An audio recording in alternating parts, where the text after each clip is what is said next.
Mr. Javed Khan, Digbaji man of Akash Kalimur, Bangladesh Gorba Javed Khan. Javed Khan is a very important Digbaji of Bangladesh. আরে ভাই ডিগবাজি মেরে উড়পে উড়তাছুন কাকে লিগা দর্শকের উদ্দেশ্যে কিছু কোন আপনি শুনলে অবাক হবেন এই ডিগবাজি আমার একটা প্রতিভা।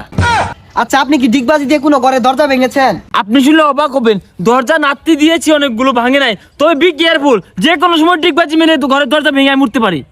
শুনছি মেয়েরা নাকি আপনাকে খুব ডিস্টার্ব করে। ও আরেকটি গুরুত্বপূর্ণ কথা, আপনার শুনলে অবাক হবেন, আমাকে একসাথে 800, 1000, 1200 মেয়ে একসাথে কল দে, এটা আমি অনেক বোর্ডিং ফিল করি। আচ্ছা ভাই ওটা বোরিং ফিল না, ওটা বোরিং ফিল। এই শুটটা যে কিনেছেন এটার দাম কত? দাম কেন বলবো, এইসব জিনিসের দাম বলতে নেই, এগুলো আমাকে আমার এক বন্ধু মালয়েশিয়া থেকে খয়রাত করেছে। ও খয়রাতি দিছাই না রে, না তার মানে ভিক্ষা দিছাই না রে। এই ভিক্ষা কেন হবে? ভিক্ষা হবে না, সরেন তো আমি ডিগবাজি দিব এখন। Oh my God! Javed Khan is a very Digbaji important. Javed Khan is a looking like a wow. Oh man, nice tomato. আপনার শুনলে অবাক হবেন। আচ্ছা আপনার কানের দুলের দাম কত? দাম কেন বলবো, দাম বলতে হয় না, কোনো জিনিস পড়লে সেটা দাম বলতে হয় না, এগুলো আমার ব্র্যান্ড, এগুলো আমি স্বর্ণের দুল পরেছি, দাম কেন বলবো? ও মনে হয় 50-60 টাকা নিছে, খুবই ভালো হয়েছে। এই বিয়াদব, অশিক্ষিত, গরিব, হ্যাঁ তোমার বাসায় কি কেউ স্বর্ণ পরে না, গোল্ড পরে না? তোমার বাসায় তো মনে হয় সিটি গোল্ড পরে, এগুলোর দাম কত হতে পারে এটা আমি দাম কেন বলবো? হ্যাঁ দাম বলবো না। আচ্ছা আপনার ঘড়িটা কোথা থেকে নিয়েছেন? এই আপনারা সাংবাদিকরা না মানে উঠে পড়ে লেগেছে, এত খুঁচাচ্ছেন কেন? আমি হাতে কি ঘড়ি পরেছি, কানে কি সেদুর পরেছি, শুটকুট এগুলো কোথা থেকে নিয়েছি, এত খুঁচাচ্ছেন কেন? কোন দিন জানি মনে হয় আপনার বলে বসবেন আমার নিচে কি পরেছি, কোন ব্র্যান্ডের জাঙ্গে পরেছি। হ্যাঁ এটা আমি টয়লেক্স এর ঘড়ি পরি। হ্যাঁ ভাই ওটা টয়লেক্স হবে না, ওটা রোলেক্স হবে। আচ্ছা ভাই আপনার শুটটা কোথা থেকে নিয়েছেন? ও আপনারা শুনলে অবাক হবেন, এটা আমি কিনিনি, এটা আমাকে স্পন্সর করেছে।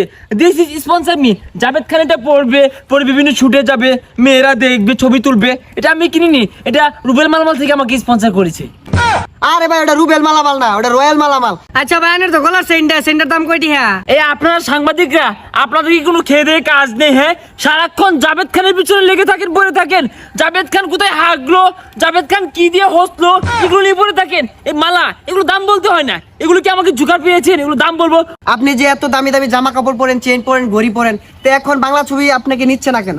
আপনার শুনে অবাক হবেন, এই যে আমি যে ডিগবাজি শিখেছি, এই ডিগবাজি দিলে বাংলা সিনেমার শুটিং এ ক্যামেরা ফ্রেমে সেটা আটে না, হয় মাথা কাটা পড়ে না পা কাটা পড়ে, তো এই ডিগবাজি শুটিং তারা করতে পারে না। তো চায়নাদের সাথে আলাপ হয়েছে, চায়নারা আমাকে নিয়ে একটা ডিগবাজি শুটিং করবে, সেখানে অনেকটা স্টাইলিশ ডিগবাজি দিব ইনশাল্লাহ। তো দর্শক আপনারা দেখতেই পাচ্ছেন জাভেদ খান ভাই চায়না মুভিতে কাজ করার জন্য ডিগবাজি দিচ্ছে। এই ডিগবাজি দিয়ে কিন্তু সে যে কোনো ঘরের দরজা ভেঙে যেতে পারে। তো এই ডিগবাজি দেওয়ার একটা উপকারিতা আছে, সকালবেলা সবাই এই ডিগবাজিটা দিয়ে শরীরের গিরাগারাগুলো ঠিক রাখবেন, পরে চা দিয়ে একটা বিস্কুট দিয়ে খাবেন, শরীরটা চাঙ্গা হয়ে যাবে। আপনার শুনে অবাক হবেন, আমি যে কোনো সময় যে কোনো নাইকির ঘরের দরজা ভেঙে ডিগবাজি দিয়ে ঢুকে যেতে পারি। সরেন তো, বি কেয়ারফুল।